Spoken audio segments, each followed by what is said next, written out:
Hello everyone, welcome to William and the Magic Box. Today on our show, we are going to have Johnny. Johnny is from Las Vegas in the USA. So let's see what Johnny has to say. Enjoy the interview. Hello. Hello. Hello, Johnny, Hey, how are you? I'm good. How are you? Sorry, I'm at the gym. I don't have a car right now. My car's in the shop, so I had to bike here, and everything's taking a lot longer than I thought. Okay, not a problem. Johnny, so how is your morning going so far? How are you today? I'm good. My morning's good. It's a beautiful day here in Las Vegas. Sunny. It's like 80 degrees Fahrenheit, I think. Amazing, lucky you. Yeah, I just went on a bike ride to the gym, and I'm doing an arm workout today. Wow, look at this. Tell me, what's the best part of living in Las Vegas? Definitely has to be the perks of knowing a lot of people in show business. Obviously, I wanted to meet as many people as I could right when I moved here, and it turned out the people I was meeting were in the entertainment business because I was go-go dancing at clubs and meeting club owners and promoters and stuff like that. So a lot of my friends like are MC. Like one of my friends is an MC for Chippendales. Another one is in the Cirque du Soleil Beatles show. Another one is in another Cirque du Soleil show. So we get free tickets to those things sometimes, or discounted tickets, or they get free tickets to like bigger shows and they give them to me. So yeah, it's a lot of fun. I see. And you grew up in Las Vegas as well? You're originally from there? No, I grew up in Idaho. Oh my God, you know what? I had my first guest from Idaho last week for the first time. Really? Yes, for the first Oh, time. Saying that I already have more than 500 people participate on the show, and mostly of my guests they are from America, from the US, in different states. But was the very first time that I had someone from Idaho, and I was so excited about it because I have people from Texas, from New York, from Utah, and different states in America. But when I find out that it was from Idaho, I was like, wow, it's gonna be amazing. so are you sure it was Idaho and not Ohio? A lot of people Oh, get those yes, mixed was up. for sure. Oh, yes, was for Okay. sure. Because I remember I was even checking online how to pronounce it well because I never said before, and I was trying to pronounce the name well. So I was, That's so funny. for Yeah, sure. actually, I was at a St. Patrick's Day event at the Garden in Las Vegas last week on Thursday, and I was hosting an event, so I was like dressed up like a leprechaun, and I had to go around and like, talk to people at their tables, and I met like two big groups from Idaho. It was really weird. Amazing. And Yeah. why Las Vegas? Why you moved there? How long have you been living there for? I've lived here for a year and a half now. My main reason was I have two jobs, kind of like I'm an adult entertainer, and then I work in broadcast. And my broadcast job has me traveling all over the country, mostly in the Northwest or in the Western states, but also in adult entertainment, I travel all over. I even go to Montreal and New York and Miami. So flying out of Idaho was getting really expensive. It's just one tiny airport, and a lot of the jobs I was taking were either here in Vegas or San Diego or Los Angeles. And from Vegas, San Diego and Los Angeles are just a short 4.5 5 hour drive. So not only the airport was much better, and I can get a lot cheaper flights, but I can drive to a lot of the places where I actually have to work, so I can save a lot of money that way. So, Yeah. so tell us a little bit about your job. Yeah, so my degree is in broadcast journalism. I was a news reporter for a couple years, like 2 years after college, and I didn't like the news reporter aspect. It was very stressful, and I didn't make a lot of money, and I burned a lot of bridges, and so I ended up just getting into the technician side and doing camera work and producing and stuff like that. And I kind of left it for a little while, and I pursued other things like personal training and Mhm. just more writing focused careers, like working for marketing companies as a copywriter and stuff. But then I got an opportunity to do this traveling job with this company out of Manhattan, and I do what's called social satellite media tours. So we go to like big conventions, like here in Vegas, we do the Consumer Electronics Show. I go to a lot of the auto shows and stuff like that, and do the live broadcast for hosts and stuff, people who are like being paid by big brands like Disney and Chevrolet and stuff like that. So Amazing. the people who pay me are like these big conglomerate companies. They pay through my company, and I'm like a freelancer. I see. Very good. Yeah. Right. Sorry, I wish I had a car or something, but Not a problem. Not a problem. I like you are outdoors. I think it's nice. I like when I have with people. They're outdoors. They are in different places. So it's nice. It brings a new atmosphere to the show. Right. Okay. So are you ready to go on a beautiful journey through your memories in life and to share your point of views? All right. Amazing. Welcome to William and the Magic Box. So I have here my lovely box.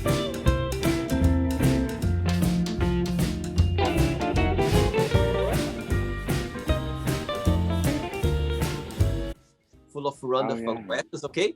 I'm just gonna play a song now just for us to move a little bit before the first question, okay? Let's do it.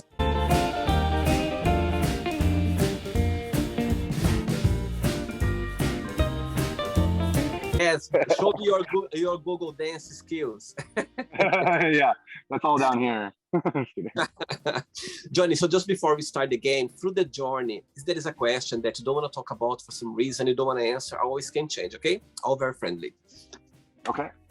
First question for you is, tell us 3 fun facts about yourself. Well, I'm a snowboarder. Is that fun? Been snowboarding since I was 8. I once changed my name to River when I lived on a farm and I thought I was going to be a hippie. And I was accepted into the Peace Corps, and then I ended up foregoing that. The Peace Corps is a thing in the United States where we can travel to countries in need, and we do like service projects, like it could be community service or teaching or helping with local business practices and stuff like that. But I ended up not going on to the Peace Corps because I met the love of my life, and then we ended up becoming a partnership, and I didn't want to leave right away, so I just forgo. And someday we still might do that. And how long the love of your life been around you? We have been together for 7 years. Beautiful, beautiful. So it was about 7 years ago that I was supposed to go to the Peace Corps. And your partner is from from Las Vegas? Oh. He's from Las Vegas. He's from Idaho. We're both from Idaho. Idaho as well. Ah, okay, I see. I got it now. Yeah. Okay, perfect. Yeah. Next question. Let's do it.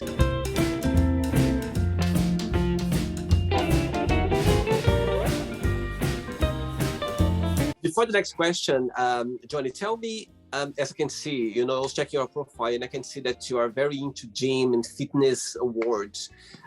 It's always been part of your life, or how did you start it? Yeah, it has. I started sports when I was 5, and I told you I snowboarded since I was 8, and I played. When I found soccer, that was my main, or football, I guess for you guys, it was my main sport, and so my coaches were very adamant about staying in shape off season, getting stronger off season, and not allowing our bodies to get weak from running too much. So I got in weight training when I was like 14. So I had been weight training consistently ever since I was 14. And they made us stop drinking soda and stop eating sugar and all kinds of crazy stuff. So I've been pretty health conscious since around the age of 14. And now I'm 31, so it's over like half my life. Amazing. And you tell me, you are the kind of guy that goes to the gym every single day. What is your routine to go to the gym? It depends on the season, I think. Like in the winter, if I don't have as much to do, then I end up going to the gym like 5 days a week. And I snowboard, like I said, I snowboard on the weekends and stuff. But whenever it's nicer weather out, I bike everywhere. Mm-hmm. And I do a lot of HIIT workouts. So I might come to the gym 3 or 4 days a week just to hit those major muscle groups. But my main focus is keeping a really healthy, lean body and not really building a lot of mass. So most of the year, I'd say I work out 3 to 4 days a week in the gym. And then I do HIIT, high intensity interval training with body weight. And sometimes like I'll add other things in like swimming or hiking into my HIIT workouts. And I do those 3 to 4 days a week. And then I play soccer about 1 to 2 days a week. And then of course I love hiking and running, and I cycle every single day. Amazing. All right. Next question for you is, who are you most thankful for and why? Wow.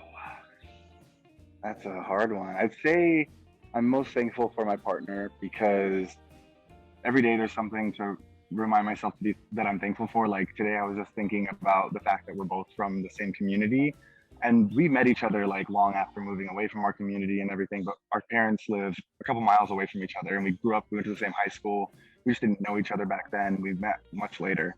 But just having that background together, and like knowing there's a sense of comfort and knowing and everything that we do, our cultures and everything. He's Mexican. His family's fully from like Mexican, and he was born in Idaho. But I grew up around a lot of Mexican families, being in soccer and growing up in a migrant farm community. So I feel like our cultures are very similar, and we just get along easier that way. So he's there to support me in anything I need. And I feel like he's intuitive into what that would be, because we're so similar. I think he'll be very proud and happy to see that in interview in the future. Yeah. What's the biggest difference between both of you, and what's the biggest similarity? Biggest difference is that he's very, very artistic and what's the word? Chaotic. He lives in a organized chaos. And I wouldn't say I'm not artistic. I have great creative ideas, but I'm a very linear and logical person. And I can make decisions based on logic rather than based on emotion and stuff. So that becomes a big, problem in arguments when we're arguing, because we see things very differently that way. But we're most similar in like our humor and the way that we laugh. We both love to cackle at things. We're both very she queer when we like to laugh and have fun, and we can queen out. But we're also more masculine around other people, or like in sports settings and stuff like that. Not because we're trying to be, just because we can be all those things in different settings. Amazing, very good. Next question, Johnny. Let's do it.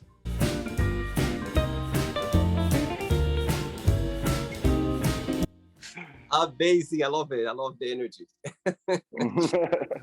Next question is, what season of the year you feel more connected with, and why? I'd say spring, because growing up, that was always when soccer season was. It's like just the end of snowboarding season. I love the weather. Is that what you're talking about, seasons? Yes. That's the question? Okay, I didn't know if I heard you right. That, like, of all the seasons, that's probably the season I would get married. Like, I love the flowers. I don't really have allergies. I don't get allergies that bad, so I don't mind any of that. I love all the birds and everything having sex. Like, all the animals are all mating and stuff. Yeah, spring, definitely. Is your birthday around springtime as well? Is what? Is your birthday around springtime? Oh. Yeah, it's just at the end, well, in the middle, May 27th. So, yeah, I'm a spring baby. Good. Next I totally forgot about that. That's why I like spring. Yeah, no, but you said, I'm asking you that because somebody told me once that you feel very connected with the season when you were born. And for you works well, yeah? And for me works well as well, because my favorite season is the fall and my birthday is in November. So it makes sense for some people, let's say. Yeah. Next one, let's do it. Good answer. Next question for you is, what is something not many people know about you? I have Tourette syndrome. Do you know what that is? Yes, I do. I had a guest on the show actually with that. So tell me a little bit about it. So I grew up with, it was much worse when I was a child, probably around the age of 8, maybe even earlier, 6 to 8. Like I started to develop tics, and I do a nose throat kind of tick. It goes, And once I start doing it, like my mind just feels like it needs to hit a certain pattern, and I don't know what the pattern is until I hit it, and so I can get I can lose my breath. I can get lightheaded from just like not being able to breathe. But I was on medication for it when I was younger. Another thing that like it comes along with is that, like I said, I'm very linear and logical in my thinking. I was also diagnosed with OCD and ADD, and Tourette syndrome was the main one. So they put on a very, very minor medication. I took like a quarter of a small pill every day growing up. And by the time I was, and I saw therapists and speech therapists and people who helped with just anxiety, because it's mostly an anxiety issue. And it would happen when I was in school doing tests and stuff.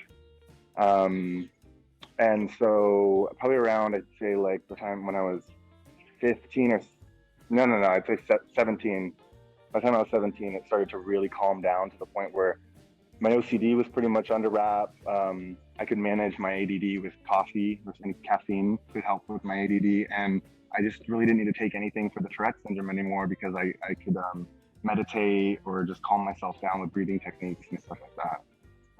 Wow, interesting. And actually, this person, his name is Brandon, and he's new on the show. And actually, he's very into the gym as well. He's very fit as well. And you talk about that for the interview. True, yeah.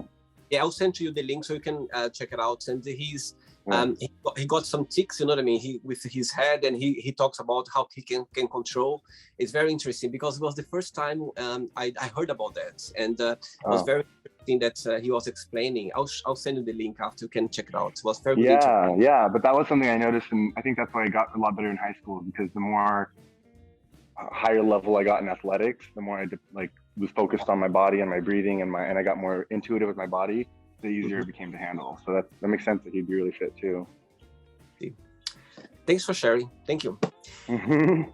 Next question, Johnny. Let's do it.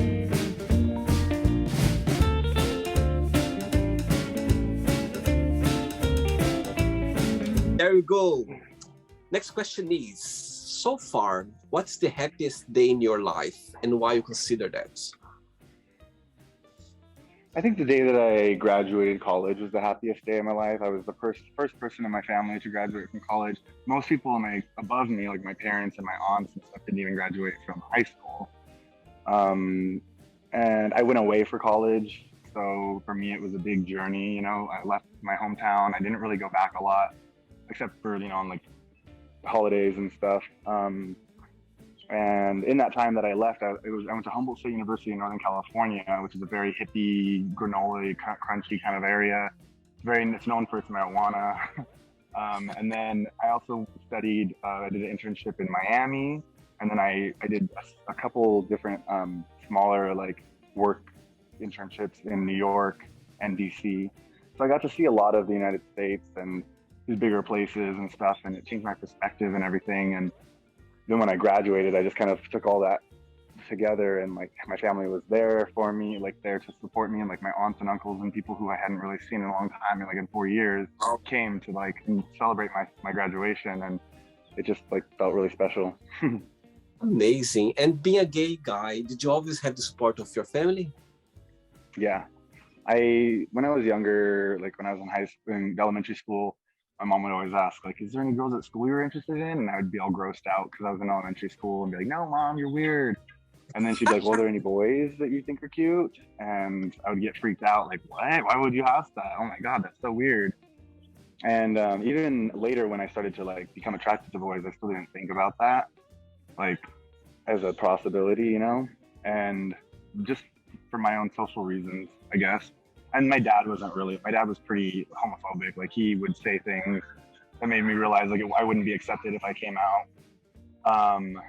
But then in college, one day, I was talking to my mom when I used to live on the farm, and I had just started dating, kind of seeing this guy, the first guy I'd ever started seeing, and a couple weeks earlier, and she asked, hey, is anything new in your life right now? What's going on? And I was just actually, yeah, there's this guy, John, I'm starting to see. And then she just kind of was quiet, and she said, oh, a guy? And I said, yeah, I'm trying it out, and now we hit it off, and I'm trying to see how it goes. Wow. And she was like, oh, okay, well, let me tell your dad about this, because I don't know how he's going to respond, and I don't want you to get the brunt of his response. And so she did, and apparently there was some kind of emotional response, but I've never experienced any less of a love or any difference of a affection from my dad at all. Like he's made a point to like tell me how much he loves me since then, and he's very affectionate with me, and he loves my partner, and he talks about him like he's his son, and nobody in my family has ever really had an issue. Like one of my cousins married a redneck kind of like country guy, and he's kind of bigoted about it, but even he like doesn't say anything rude to us or anything. He makes weird comments like, so which one of you's the girl, which one of you's the guy, like those kind of things. But nothing like not my real family has never been an issue. Amazing. I think it's having the support of our parents in this, just the fact that we can be ourselves. It's a big support that we can never imagine, like expect. Yeah, for sure. Yeah, I definitely feel for people who don't have that, because I couldn't imagine. Like my parents have such an impact on how I feel about myself. Like I was different before I came out to them and when after I came out with them. So I wonder how that difference would be if you came out to them and they didn't accept it. I just couldn't imagine. Absolutely. Lucky you. Yeah, lucky me. Next question. Before the next question, Johnny, tell me what do you like the most about your job, and what's the most challenging part? As an adult entertainer? Yeah. Oh, my favorite part of the job is I don't know. There's a lot of good things about the job. I really love the travel and the people that I work with. People who I find work in my industry are very loving and accepting and open-minded and all of that. So it's really nice. Like when I worked in office jobs, my coworkers were super toxic. So it's different. It's totally different than that. And I really love, I think maybe that my favorite thing is the fans that I've made from being on Sean Cody, and the way that they talk to me, the way that they respect and honor what I do, like it can be very derogatory, or it can be, people can be rude about thinking that they have ownership over you because they pay a subscription or something. But I feel like I'm really lucky with the fans that I've received, I think, because of being on Sean Cody. So that's, and then what I was going to say about having the fan base is like having the platform to then be able to talk about things that people don't usually talk about, like taking taboos off of certain sexual kinks or things like that. I really enjoy just like diving into things that I'm thinking, or things that maybe are just a fantasy thought or whatever. And I do a lot of that on my Instagram, but I also just like try to go alive and talk to people and just like have real question and answer things. So, but the least favorite thing I'd say is the discrimination in the industry. I am in an interracial relationship, and it's been really, really difficult for us, as a couple, to navigate how he's treated differently than I am, but also to navigate that as a couple interpersonally between each other, but also to navigate as a couple together in the industry, because we came into the industry as a couple. We're both on Sean Cody. We both do our fan sites together, and we demanded the equal pay and everything all the whole way through. There was a period where I was getting paid significantly more, thinking that he was going to be getting a raise after that, but it didn't happen, and we had to like fight for it and everything. And just the way that directors approach us and different models approach us, very white centric. It's very Eurocentric looking, and a lot of that. So unless you're like literally Brazilian and have like the biggest thing in the world, but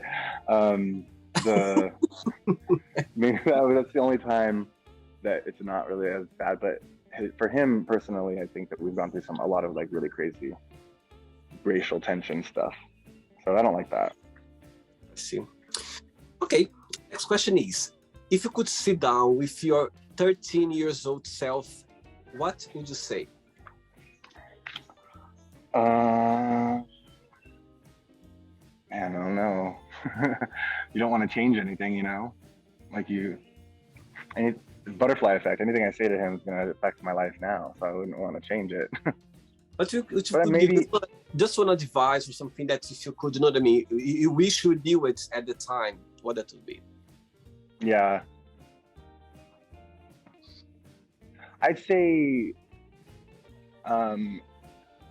don't expect yourself to be what other people might want. And that sounds so general, but I guess I didn't have a hard time with like peer pressure and stuff, but it was more about family, like, you know, needing to graduate because nobody else did and like you could, needing to like have a good job. Like even when I picked journalism as a career, like there was scrutiny behind that, you know. And when I started to follow, I practiced Taoism, and I used to try to like dive deep into that spiritual practice, and I'd go on retreats and stuff, and my family made me feel like I was like in a cult or something, but just because they didn't understand, and I didn't really have the capability of fully explaining it to them, and things like that, that I think over those years I really let it impact what I did and who I was. I would just want to tell myself, like, respect your family and respect the people that you have respect for and their decisions, and take them into consideration, but don't think that you need to be exactly what other people want you to be. That'd be good. That would have helped. Sure, for sure. Ready for another one? Yeah, let's do it. Just do it. There you go. Next question is, what do you miss the most from your childhood and why? I miss summer vacation. Just having that extra time off, you know, like those months off, and being with your friends, and like that's when my family would always come together and do like big vacations, and we just camped and things like that. It was nothing fancy, but just going out and seeing the world and learning things, putting what you learned in school to practice in the real world, just by being around other people and navigating the streets in different places or whatever. Like, I feel like school needs to be more integrated into life and not such a like structured thing where you're in an office, in a place. And the work-life balance too needs to be more that way. But it's not. We work way too hard and we never get a summer vacation. For sure. Right. I have 3 questions left for you. Okay? Okay. All right. We're doing rapid fire? Do it. Wow, look at those moves. Before the next question, Johnny, of course, you being a very good-looking guy, you know, fit, do you find that sometimes, do you see that, do you always take, okay, let me explain again. Do you see that as a plus, or sometimes for you it can be negative, or you know what I mean? You can take that people, they don't take you serious because of that, or for you it's always been a plus? Yeah, I used to think that it was more of the negative, because in college I didn't like, when I was younger, I didn't really like the attention, and people do often make you out to be stupider than you are, because they want to believe that there's something wrong with you. Like, they see something beautiful, you act nice to people and everything, they have to believe that there's something not right. So they just assume that you're stupid, or that you are mean and judging them, but you're just not doing it in front of them. And I hated that. I thought it was like the worst thing. But the more I've grown up and I've learned about privileges and stuff, I've realized it's definitely better to have those biases than the biases of people who are not either considered unattractive or overweight or any of those things, where society puts them in a box, or like ostracizes them, really. I don't ever feel that, at least. You know, I think that could be a lot more debilitating than just being told I'm stupid when I really am not stupid. So I think the more secure you become with yourself, the more you realize it's mostly a privilege to be attractive. I think it's always benefited me. Very good. Next question is, what's the most memorable lesson you've learned from your parents? Don't sweat the small. Is the best message that they've ever told me. And then now, as I'm in a relationship, as big as the problems feel, a lot of times it's just sweating small stuff. So you can always just break it back down to the small thing and then just say, whatever, it doesn't really matter that much, and just learn how to get over it. See. 2 questions left for you. Ready for another dance? Okay, let's do it. Go away. Good dancer you are. The dance when you only have one hand. Next question for you is, what is the best first date have you ever been on?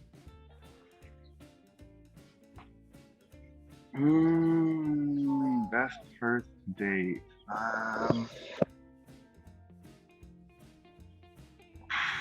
I guess the best one, honestly, was this girl in college that I had a huge crush on. She was a ballerina, and she was in like the musicals and stuff. And I just thought she was so talented, and I was pretty intimidated by her. But she was really super sweet, and she agreed to go on a date with me. And so I made these chocolate-covered strawberries for her. I learned what her favorite book was at the time, and I read it, and then I brought it with me just so we could talk about it. And then we went to this, just like a college bar cafe where they do a lot of like concerts and stuff. And we watched a live show and ate the strawberries together and talked about the book and talked about astrology, because the book was about astrology. And then we went to her dance studio that she teaches at, and she showed me this piece that she'd been working on, and it was beautiful. And we went back to my place, and yada, yada, yada. So that was a good one. And that's how you became straight. No, I consider myself bi. All right. It's explained now. Yeah. Ready for the last one? Yeah, let's do it. Where's the moves? Let's see.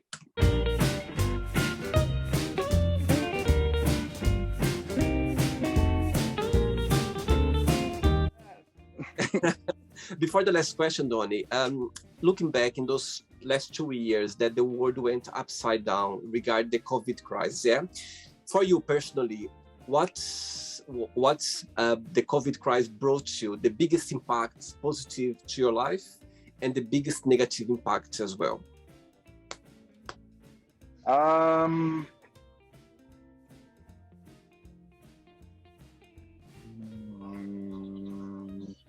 I think the biggest negative impact was the timing of the COVID crisis, because my career was really starting to take off. I'd won a few awards that year, and I was at all the awards ceremonies and everything. And that was the year I decided to quit my personal training business, because I just was traveling too much and I couldn't keep up with my clients, and I didn't have other trainers to train them.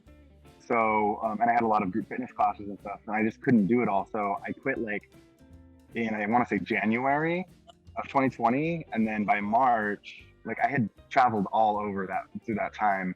And I got a lot of work done, and it was good. But that whole year was supposed to be just like those first 3 months. And if it was, I would, I think I would have blown up a lot more in that time frame.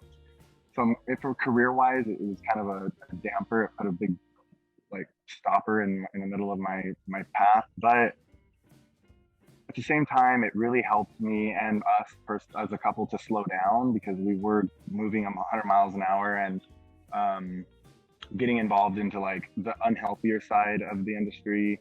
And it was having negative impacts on our relationship, and we were fighting a lot. And then when COVID happened, we had to settle down, and we were obviously together the whole time, which we love each other, and like being together was the easiest thing. And then all of a sudden we weren't doing any, or drinking or going to party at like these crazy parties, and like putting ourselves around toxic people that wanted to either separate us or just make us feel bad or less than or whatever by pitting us against the other one, and things like that just kind of stopped. And so we had 1.5 to 2 years to really like solidify our security with each other, and get rid of some old jealousies and stuff like that. And I feel like we came out of it stronger. We did come out of it a little bit codependent, but we also decided to start seeing a counselor individually to work on some things personally, and then a couples counselor together to just be able to have some tools to work on to navigate through things once society does get back up. We can't be around each other as often, and we're not, we have to break that codependency and all of that. So yeah, it's been kind of like, I'd say negative for my work, positive for my relationship. Very good. Last question for you is, if you could be any age for the rest of your life, which age would you choose and why? 25. And when I was 16, I thought that I needed to be 25. So pretty much for like a decade, I felt like I was 25. And then when I turned 26, it was the most surreal feeling. I was like, I guess I never really thought past that. I was like, I guess I'd always thought I'd be 25, and then I was an adult, and then life ended. But now I'm 31, and I still feel like I'm 25, and I do everything just like I did. My body hasn't slowed down. I've had to like implement some more vitamins and better skincare routines and stuff, but for the most part, I still feel 25. And it's a good time to be. Like there's so much potential left, but you already feel like you've accomplished a lot. So it's just fun. Very good. Not the end yet. Let's play now the word association game. Okay, I'm going to give away some words, and you just tell one word that comes to your mind. Quick thinking. Okay. Okay. So, I hope you are enjoying the interview. Before we do the word association game, don't forget to give a like, don't forget to share this video, and also don't forget to subscribe to our channel. Just click on the button right there. Thank you so much and enjoy the word association game. Money. The world. I don't know why that came to mind. One word for family. Hope. Oh, that's weird. Okay. Love. Eternity. Life. Happiness. One word for sex. Enjoyment. Politics. Oh. Is that a word? This can be, why not? Religion. Personal. Fear. Everywhere. Friendship. Intimate. Desire. Strong. Regret. None. Success. Abundance. One word for wish. Happiness. How about one word for happiness? The meaning of life. Life. One word for Las Vegas. Sin.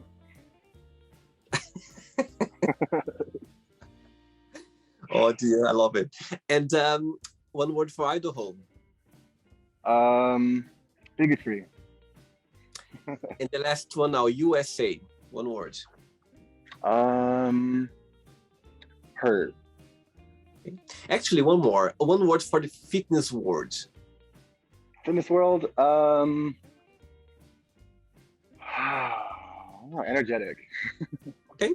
Let's pretend I'm going to meet your lovely partner for a coffee, and I'm going to ask him, tell me the most beautiful thing about Johnny, and tell me something that he still needs to work on, to improve on. What he would say? He would say the most beautiful thing is my kindness and like being kind to everyone.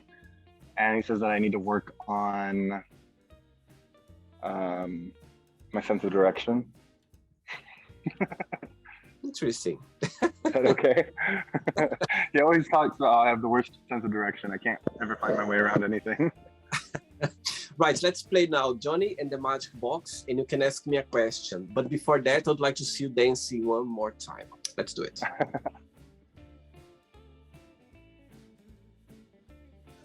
Wow. Okay, you can ask me a question now, Johnny.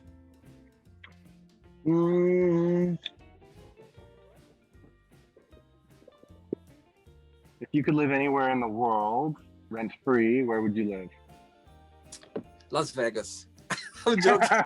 No. Because you said there's a lot of sin there, that's why. That's true, it's the entertainment capital of the world. No, I'm just joking. I mean, I wouldn't mind, of course, why not? That's I can't. When I think about Las Vegas, I think about energy, about having fun, about living life. Yeah, but this is rent-free. Like, you could live in the most lavish place in the world. Actually, before I answer that, in your opinion, what's the best part of living there, and what's the most challenging part? Living where? In Las Vegas. Oh. Well, the most challenging part is that is just, I guess, the strip. The strip is really challenging, like getting around. anytime something is happening on the strip, it's really annoying to get around and through. And I don't like driving really, so I usually like will get an Uber, but then it's just such a hassle to get through there. But I guess the most convenient thing is that everything is like close to each other. So I don't know. Okay, right. So answer to your question. Nowadays, I would love to live in Switzerland. I think it's. I've been there before, and I always, the time I've been there, I just enjoyed it. And it's a place where I could literally be there because of the nature. It's such a beautiful country, and I think I had a feeling that the rules there, things works right, if you know what I mean. So I felt like safe as well and clean. And I went to the German side, and after I've been twice in the French side as well, in Montreal, in Geneva, and I just felt safe. I just felt that I could live there easily as well. So I think I would say Switzerland. Nice. It's beautiful there. Yeah, it's beautiful, beautiful country. I think you can find anything, and it's just be in touch with the nature. You just find there. There's no other way. Yeah. Right, Johnny. Did you have a good time? Did you enjoy the interview? Yeah, it was fun, different. Thank you so much for taking the time. I know you are a very busy man, and you took the time for the interview. When you replied to my message, I said, yes, I'm glad to accept it. But before you go, I would like you to share a positive message or a positive quote, something that inspires you in life. Well, I live by my motto is try anything twice, because sometimes the first time you might not like it. So I give everything 2 chances. My motto is try anything twice. Amazing. Amazing. Thank you so much, Johnny. Keep in touch, okay? It was a pleasure connecting with you. It was a pleasure. I really enjoyed the interview, okay? Thank you so much. Yeah. Thanks for calling from all the way across the pond. Take care. Bye-bye. Talk to you later. Bye. So, did you like the show? Don't forget to give a like, to share it, and also don't forget to subscribe to the channel. And if you'd like to be part of the show as well, first, subscribe to our channel, and after that, just go to our website, www.williamandthemagicbox.com, and send us a request saying why you'd like to be part of the show. And I see you there. Bye bye, see you next time.